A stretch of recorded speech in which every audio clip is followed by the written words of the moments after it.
So now that we can get the answers from the user and their preferences, we need to start to think about how we're going to actually assign a point value or a numeric value to these importance levels, right? So because just having a level is okay, but if we understand that there has to be points associated to that level, it'd make a lot more sense, right, in determining the value of that question for that particular user and what they're looking for. So let's actually take a look at it, right? So if I say, is this true? Like if I give you a question and your answer is true and your ideal answer is false, but my answer is false and my ideal answer is true, so the opposite of yours.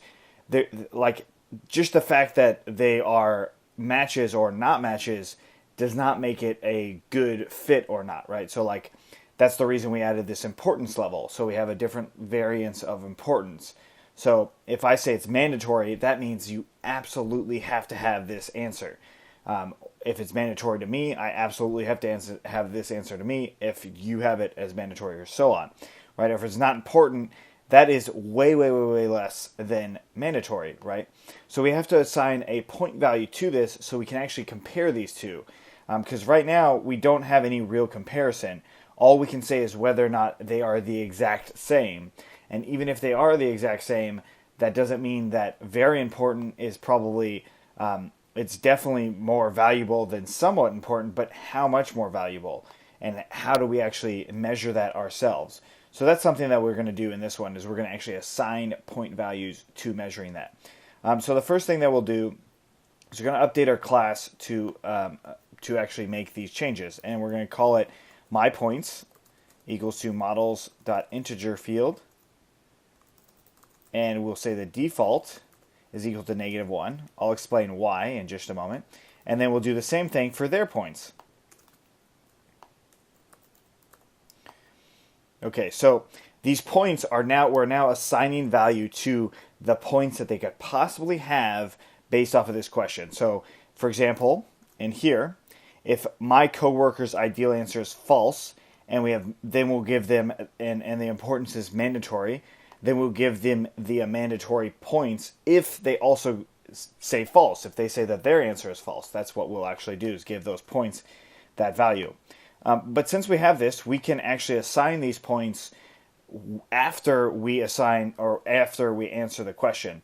And this is a new concept called signals. So we'll actually do that in the next one, but I'll do the signals and stuff in the next one to separate the two. But the important part of this video is understand the concept of what we're doing here is we have to assign point value to these levels. So let's actually talk about the point values that we're going to be doing. So I'm going to just define a function underneath this user answer, and I'm going to say score importance. And it's going to take in an importance of some kind. So an importance level of some kind. And then we want to actually make an importance for this.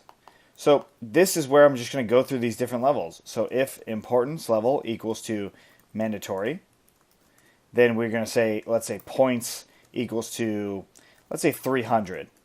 And then if importance level is equal to very important, then we'll say points is equal to 200.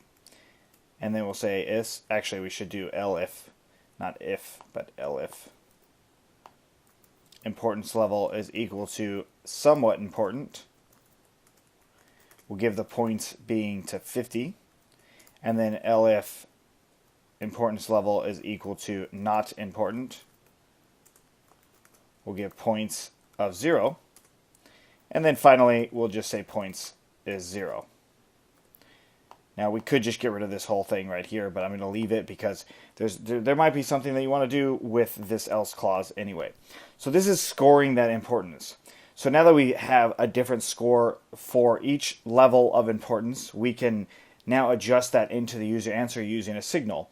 So after the class is saved, the signal will go through this score importance and then update their points as they should be.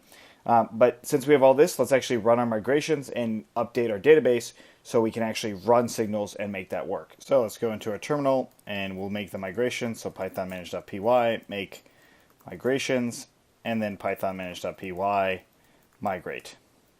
So this adds those fields, and then we'll run the server again. So now those fields are in there, so we're going to stop here and pick up with the next one with talking about model signals. If you have any questions on this, let us know. Otherwise, let's keep going.